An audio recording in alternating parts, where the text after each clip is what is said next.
Sempat viral di media sosial, TU SPBU di Palembang yang menebar paku di kawasan Jalan Gubernur Haji Bastari. Keduanya kini harus berurusan dengan polisi. Mereka ditangkap karena sengaja menyebar paku di jalan yang dapat membahayakan pengendara kendaraan yang melintas.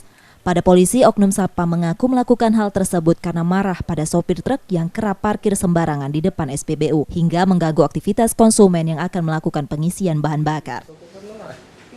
Ada 2 orang atas nama M dan T ya, yang baru saja kita lakukan pemanggilan bahkan penjemputan untuk kita ambil keterangan apa maksud dan tujuannya, karena betul-betul apabila ini dibiarkan akan merugikan terutama para pengguna jalan, khususnya yang berada di sekitaran lokasi SPBU ini.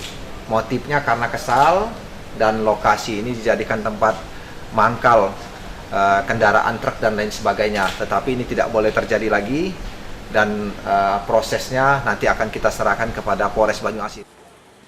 Kedua oknum satpam kemudian diserahkan ke Polsek Rambutan Banyuasin untuk proses hukumnya. Yudi Kiswanto, Kompas TV, Palembang.